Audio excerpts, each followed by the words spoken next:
What's up? Today, I'm going to show you how to make an acapella. So, an acapella, what is it? It's just the vocal of whatever song you have. Typically, you're not going to get your hands on a studio acapella, but there are some workarounds that you can do to make your own acapellas. That does require a third-party program that I use, which is Isotope RX8.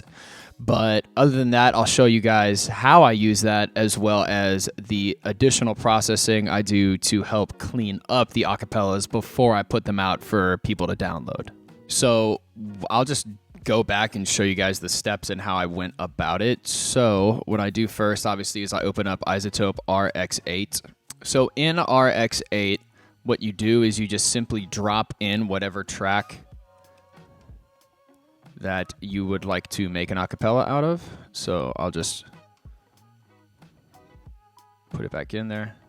This program does take up a lot of CPU, or at least for my computer it does. So I'm not actually going to run the render here because otherwise my computer is going to actually explode. So when you drop it in, it's going to look something like this. And all you have to do is just go to Music Rebalance. Usually you'll have it look something like this, where it's like all zeros across the board.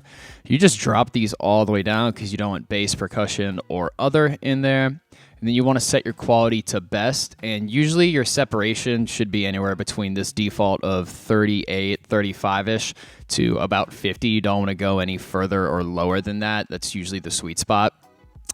And then if you have a better computer than mine, you can preview it and you can hear what's going on or what the finished product will look like. And once you think you have everything set where you would like to, you just hit render, and then it will render all of this audio out for you. And from there, you just export it. So File, Export, or Command E in this situation.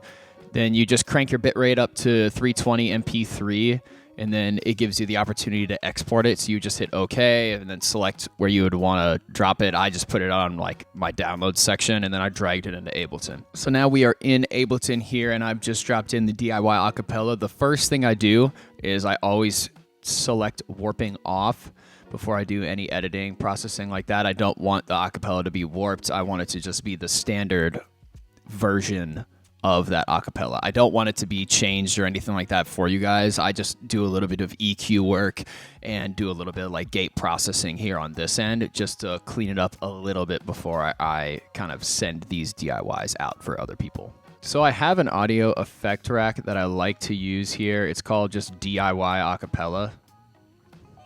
And on this audio effect rack, I have mid-side EQ, EQ8, and then a gate.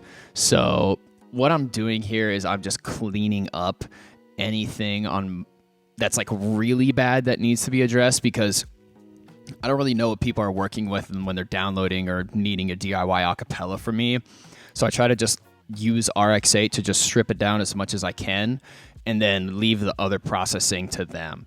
But on my end here, what I do first and foremost with the mid-side EQ is to make sure that there's not any like low end in the stereo field, like on the stereo on the left-right side. I try to keep that in center, like mono, like middle.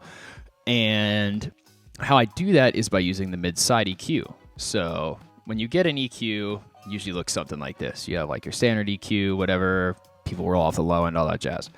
But the mid-side EQ operates within the EQ8, and you can just change the mode here to MS, which stands for mid-side. And then there's either mid, side, and you want it to look something like this. And what I'm doing here is I am just rolling off around, I'll probably end up somewhere around this range, because everything on this left side here is going to be converted to mono, and everything on this right side here is going to remain stereo. And another thing I always do is I hit this headphone button here in the top right corner, because what it does is it isolates the section that I'm sweeping across, so I can really hear whenever that low end's coming in. So then I'll stop on the roll off. It might be a little bit hard to hear, but if you have your volume up, you'll hear it.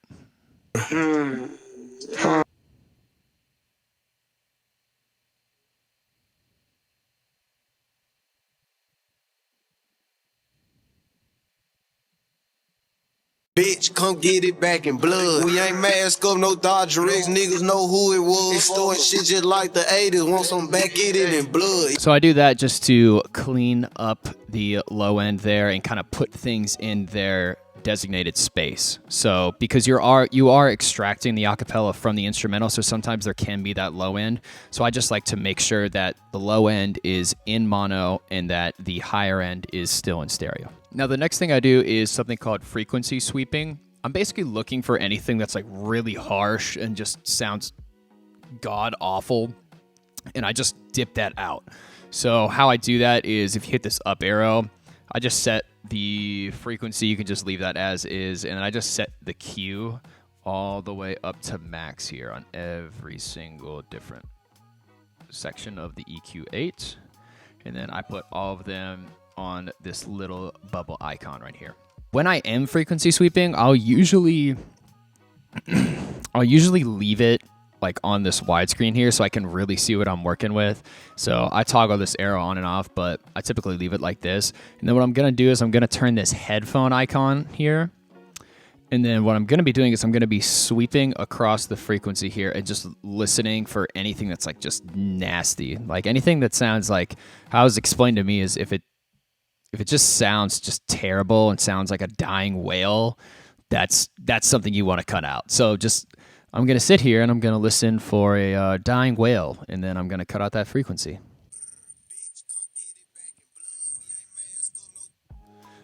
So around right there, doesn't need too much of a dip, just a little bit, because you don't want to take out, like, I don't want to say the bite, but the body of the sound. You don't want it to lose that.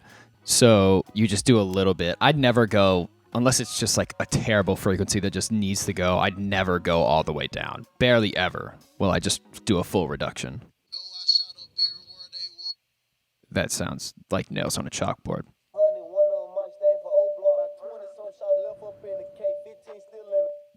That's a bad frequency right there. Just those like tiny little roll-offs there, I'll give you guys a little before and after so you can hear the difference. Blood. We ain't mask up, no Dodger X. Niggas know who it was. They storing shit just like the 80s. Want some back, get it in blood. Yeah, you know who took that shit from you, come get it back in blood. If a nigga killer ain't dead, you should wear no RP shirt. We had 300 shots up in the car before we picked up dirt. You niggas who ain't got shit going, go grab a glizzy, get alert. Shots to G. So it's a little bit difficult to hear, but what's going on is those like resonant frequencies that would be kind of ringing are no longer there, but they're reduced to a point of where it's not going to be painful for a listener, and it's not going to be as difficult for people to deal with on the back end when they download the acapellas for the first time. And then if there's still like a lot of heavy low end, usually RX8 does a great job of rolling that off, but if that's still prevalent, what I'll do is I'll just do a little sweep here just to make sure there's no sub frequencies. And then the last thing I do is I go through and I set a gate effect. So what a gate does is it pretty much just acts as like a ceiling or a floor in a certain sense. So the line of the gate pretty much establishes that anything below a certain volume will just be cut out altogether. So gate is typically used if you have a live recording and there's some background ambiance like way off and it's super quiet, but you can still hear it coming through. A gate is used just to get rid of that, so only the main element is coming through that you're looking for.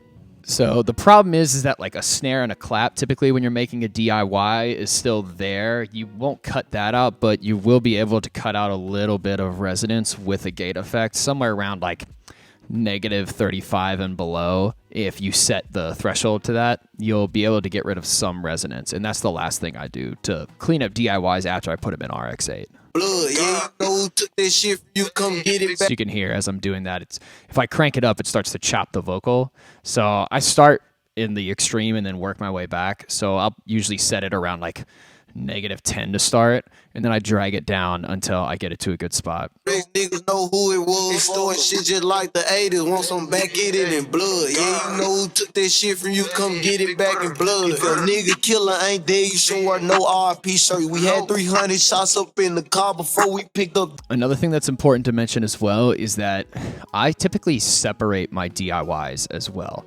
So if there's different vocalists doing different things on the track, what I do is I put them in different sections. So that's just like a brief example of what I do. I'll typically take so if there's a feature on this, I'll chop that and then I'll put it in a different audio track and I'll just label it as like feature. And then I'll do the same processing again on that audio file. Now, I mean, I have a good baseline to get me started, but every vocal is different and RX8 reads it differently. So I think it's important to address those because every voice is different. So I'll make separate audio tracks within the actual Ableton project itself so I can edit the acapella differently. All right, ladies and gentlemen, that wraps it up for today's video. Hopefully you learned something new. If you did, make sure to like, subscribe, all of that good stuff. And today actually marks the day that I'm putting out this DIY acapella pack. So on my Patreon, I have 10 DIY acapellas that I put together, as well as 10 acapellas that I've just been digging through like my different resources to get for you guys. So I have a total of 20 acapellas that I'll be releasing once a month on my Patreon for my tier 2 and tier 3 members. So yeah, if you're on Patreon, go get it. If you want it, go sign up on Patreon. You can go get it. But next week, I will be breaking down how I make stinger edits. So stinger edits are basically like long crash sweep edits that allow you to kind of reset your DJ sets. So if you're stuck in one area, you can use a stinger edit to then get you out of it and kind of like have you started on a fresh track if you want to like change pace or switch gears when you're DJing. But until then, take it easy, tell someone you love them, all of that good stuff, and I'll be back soon.